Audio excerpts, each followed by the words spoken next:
Hey guys, welcome back, and on this episode we'll finish up the M20.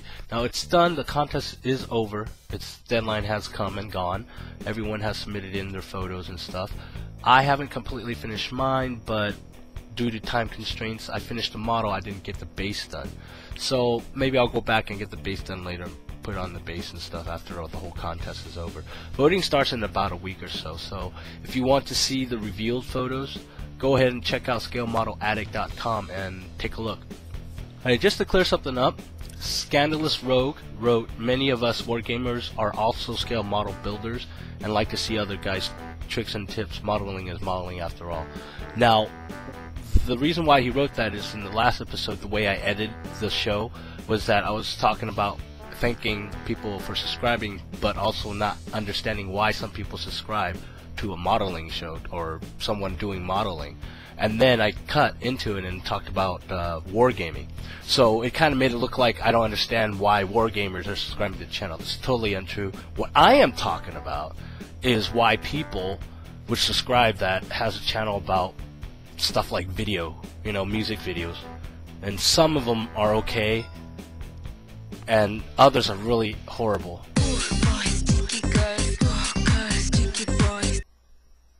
Most of the videos anyways are appealing to, you know, the male sex appeal and stuff like that, and it's kind of, you know, insulting that, you know, just because you throw some TNA up on the screen that, you know, I'll be looking at it.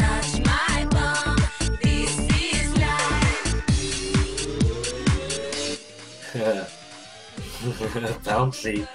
Some of these videos I just don't even listen to. It's not the type of music I listen to. Even so, I don't really listen to music, right? So I don't really actually enjoy this stuff.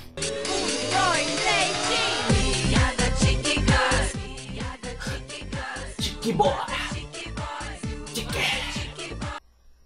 So I hope that clears it up. I'm not saying that wargamers don't do modeling or can use modeling tips.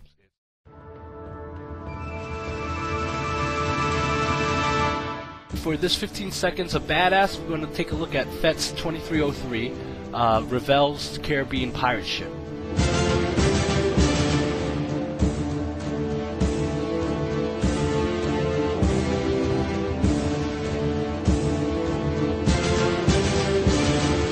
Now for more badass cool stuff, check out ScaleModelAddict.com in the gallery or in the forums. There's a lot of cool builds. See you there. Okay, so we'll put the wheels together before we start painting. I clip them off the sprues, and what happens is they make the wheels on the sprues.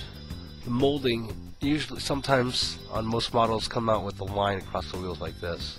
As you can see, really easily fixed by sanding it down. When you sand it down, it flattens it out. It looks more like wheels, and when you paint over, the you know, scratches will disappear. Okay, so got the stuff masked out. I have the edges here masked out because I didn't want paint to be on the places where I won't be gluing it with the extra thin cement. Make a mess that way, you know. So we'll go ahead and base coat and detail the cabin, and then I have the upper hole here masked out too, so that paint don't get in the areas where it will be glued. And go and base coat that, do a little detailing inside. I will also go ahead and paint base coat the top part around here.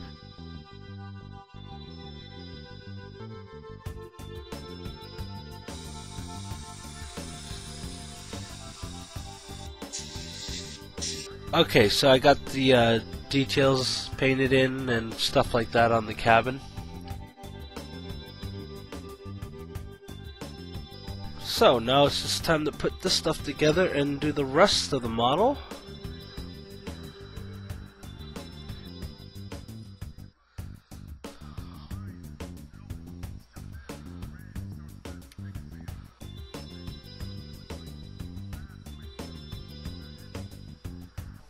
Okay, everything is glued together.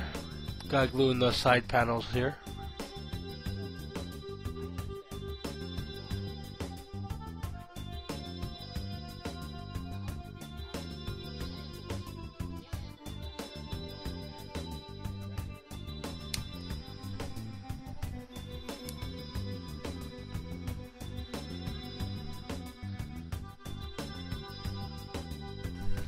I got all the little pieces in.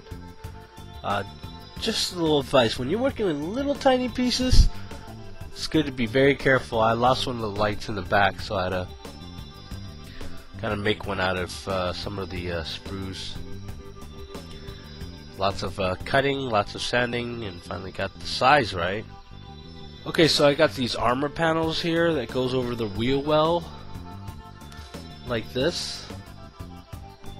So I'm gonna have to paint these individually and kind of weather them, and it's gonna be kind of tricky here, because if I put these on now, I wouldn't be able to put in the wheels. So we'll figure it out.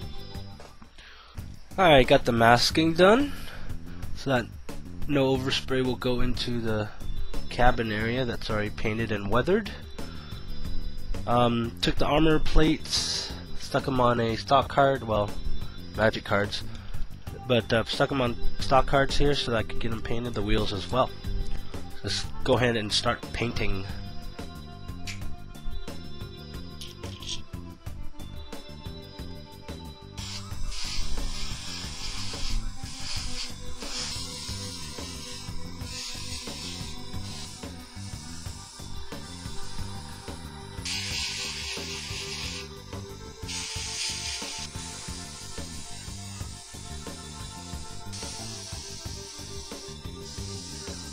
Okay, looks like the base coat is dried up now. Double checking some of the areas, and it looks good. Let's go ahead and paint up some wheels and some other detailed painting. Okay, got the wheels all painted here, and then I guess the next step is to go ahead and let's clear coat it with Future.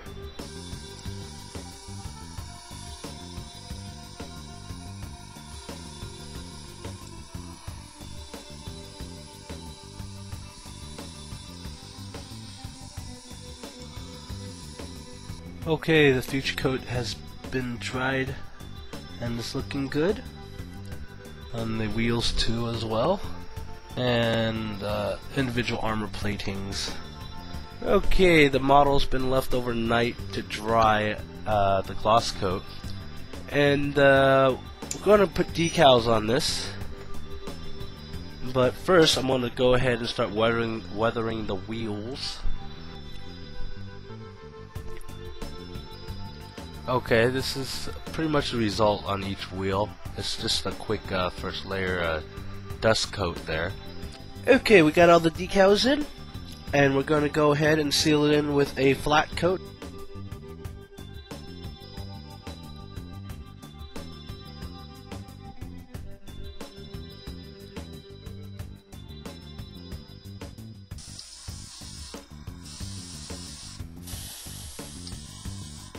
What we have here is the model put together on the wheels, and then the armor plating after decaling it.